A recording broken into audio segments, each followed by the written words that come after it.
From a terrifying Romanian abbey to a murderous occultist in Connecticut, the story told through the Conjuring movies spans decades. Here's how all the pieces fit together. Chronologically speaking, the Conjuring universe all starts with The Nun. Released in 2018, this film takes place in 1952 at the Abbey of St. Carta in Romania. Father Burke and a novitiate, Sister Irene, have been dispatched by the Vatican to investigate the suicide of one of the abbey's nuns. After a bit of research, they discover the nuns have been spending most of their time praying in shifts to keep a nun-shaped evil entity from hitchhiking its way out into the real world on a human host. As it turns out, the abbey was originally built by a duke during the Middle Ages who was more interested in demon worship than Catholicism. He managed to raise the demon Valak, but was stopped by a group of Christian knights who were able to seal Valak, at least temporarily. With the help of a nice local man named Frenchie, Father Burke and Sister Irene finally banish Valak back to hell thanks to an ancient artifact filled with the blood of Jesus Christ. You should have kept running when you had the chance, Frenchman. I'm French-Canadian. Or at least they think they've beaten the demon. But as it happens, Valak manages to hitch a supernatural ride out of town on Frenchie's back. The Valak character in the Conjuring universe may have taken its inspiration from a demon with a slightly different name described in Aleister Crowley's The Lesser Key of Solomon as a child with angel's wings riding on a two-headed dragon. The Conjuring universe version of Valak is clearly not a child, and it doesn't have angel's wings. Whether or not it rides a two-headed dragon is up for some debate, since who's to say that the dragon didn't get left behind when Valak crossed over from hell? One very specific thing that's mentioned in both mythologies, however, is their connection to snakes. Like Crowley's demon, who's known to tell where serpents may be seen. The Valak of the 1950s Romanian monastery has its own tie to the biblical reptile, along with a much more impressive title. Valak. The defiler. The profane. The Marquis of Snakes. As fans of the franchise know, Valak goes on to become a major recurring villain in the story of the Conjuring universe. The Nun 2 picks up only a few years later in 1956, as Sister Irene hides out in Italy following her battle with Valak. But after catching wind of a mysterious series of deaths, not to mention an eerie vision of a distressed Frenchie, the Nun gets permission to investigate these bizarre happenings. Sadly, Father Burke has passed away, but joining Irene this time around is Sister Deborah, a nun who lacks faith. Of course, this all leads to Valak's triumphant return. What did you see? I saw a nun. During Sister Irene's investigation, she learns that Valak is after a Catholic relic, the Eyes of St. Lucy, a Christian martyr who was supernaturally kept from burning alive, a quality her descendants share. The Eyes of St. Lucy happen to be hidden in the French boarding school where Frenchie currently works. With the help of a young girl named Sophie, Irene uncovers the relic, which the Valak-possessed Frenchie takes for himself soon after. At full strength, Valak attempts but fails to burn Irene alive, revealing that Irene is a descendant of St. Lucy herself. After sisters Irene and Deborah pray fervently, Valak is seemingly banished back to hell and all seems well. Except it's not. The movie ends with a flash forward to Ed and Lorraine Warren receiving an interesting call, likely teasing Frenchie's inevitable repossession, or maybe something even more sinister. The story of Annabelle the Demon Doll starts in 1943 with Annabelle creation, when a doll maker named Samuel Mullins and his wife Esther lose their 7-year-old daughter Annabelle in a freak car accident. About 12 years later, in 1955, the Mullins decide they've spent enough time without a child, so they open their doors to a group of orphaned girls and the nun tasked with their care, a woman by the name of Sister Charlotte. When one of the orphans, a girl named Janice, stumbles upon a porcelain doll in a locked bedroom, she unwittingly releases a demon that wreaks havoc on the house and its inhabitants. It's soon revealed that following their daughter's death, the Mullins have been tricked into letting a demon take possession of one of Samuel's dolls, and it's now decided to try and find a human host. By the end of the ordeal, the demon has succeeded in possessing Janice, who escapes and, now going by the name Annabelle, winds up being adopted by a nice family in Santa Monica, where she grows up, runs away, joins a cult, and then returns to murder her adoptive parents in 1967. Talk about a downbeat ending. So, which one of you gets this? As it turns out, the nice family that adopted Annabelle lives next door to John and Mia Form, the main protagonists of 2014's Annabelle.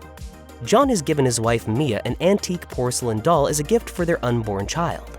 But after Janice/Annabelle and her boyfriend kill her parents, they move on to the farm residence, where Annabelle takes a sudden and deadly liking to Mia's antique. I like your dolls. During the struggle, she takes her own life and transfers the demon back into its original home. Terror sets in as the demon doll decides that Mia would make a nice soul sacrifice. The couple is helped by a local bookseller named Evelyn and their parish priest, Father Perez, the latter of whom tries to take the doll to Ed and Lorraine Warren but is attacked before he has the chance. Willing to sacrifice her own soul to save her newborn daughter, Mia tries to jump out of her window with the doll. Luckily, John and Evelyn arrive in time to stop her, and Evelyn takes the doll and Mia's place. There has to be another way.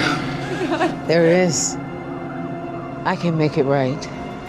In the end, an unsuspecting woman buys the doll from a toy shop as a gift for her daughter, a nurse. Here's where we finally get our first proper introduction to Ed and Lorraine Warren in 1968. That nurse, whose mother had given her a very hideous doll as a present, is now at the mercy of the demon spirit trapped inside the toy, and she needs the Warrens' help in exorcising the thing. So the Warrens take the doll off the nurse's hands and move on to their next case. In 1971 in Wakefield, the Warrens are teaching a class on demonology at Massachusetts Western University. One of the attendees at the Warrens' demonology lecture is Carolyn Perron, a wife and mother whose family has recently moved into a Rhode Island farmhouse, and unfortunately, they're now being tormented by a malevolent, clap-happy spirit. Give me the third clap.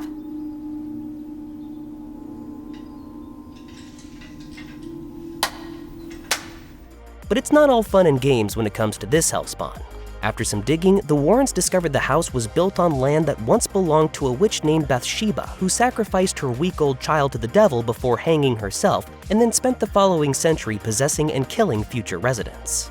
Ed and Lorraine suggest the family move into a motel temporarily while they try to get the Catholic Church to agree to an exorcism. But Bathsheba has already set her sights on Carolyn, and the now possessed mother brings her kids back to the house to kill them. The Warrens show up in time for Ed to perform a rogue exorcism on his own, and the curse of Bathsheba is lifted, leaving the Perrons with a livable farmhouse and the Warrens free to move on to a new case. A year after all that, in 1972, when Ed and Lorraine Warren are needed on an overnight investigation, they hire a teenager named Mary Ellen to babysit their daughter, Judy. This turns out to be a terrible decision. Not only do the Warrens at this point in time have an entire room devoted to possessed objects in their home, but Mary Ellen has a friend named Daniela who really wants to speak to her dead father.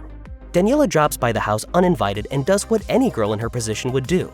She finds a way into the Warrens' artifact room, disturbs Annabelle, and unleashes every ghost and demon the Warrens have trapped in their basement. It's the doll, Ed. It's a beacon for other spirits. Understanding that, the three girls set about trying to get the doll back in her glass prison, hoping that will stop the haunting. The girls spend the night essentially playing hide-and-seek with a bunch of possessed objects before Annabelle is returned to her case once and for all. Valak makes its return in 2016's The Conjuring 2, the film that sees Ed and Lorraine Warren finally defeat the Marquis of Snakes. Maybe. Beginning in 1976, the couple is investigating the infamous Amityville murders, and Lorraine has a vision where one of the murdered DeFeo children leads her to the basement, and she comes face to face with Valak and a vision of her husband's death.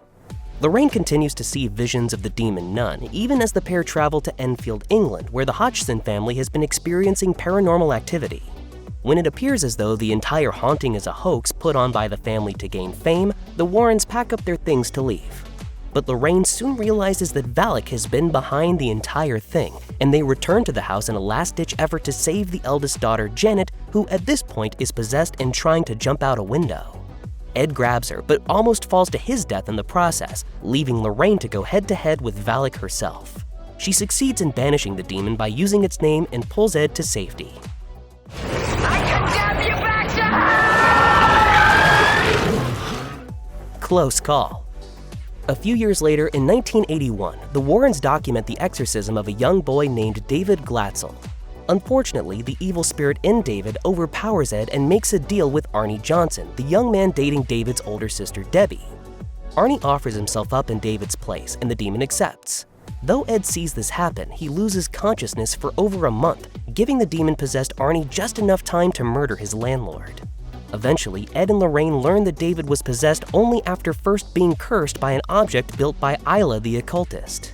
This leads them to Father Kastner, a retired priest who has previously dealt with a cult called the Disciples of the Ram. It turns out that he's also the secret father of Isla, who he accidentally exposed to occult practices. To save Arnie, the Warrens destroy the altar that Isla built, expelling the demon before it can do any more damage. Unfortunately for Isla, the demon returns to its former master, killing the occultist and dragging her soul to hell. Ed and Lorraine's story isn't done just yet. A fourth Conjuring film titled The Conjuring: Last Rites is currently in development, with Patrick Wilson and Vera Farmiga returning as everyone's favorite paranormal investigators. Produced once more by James Wan and Peter Safran, Last Rites looks like it could potentially be Ed and Lorraine's final Conjuring universe adventure.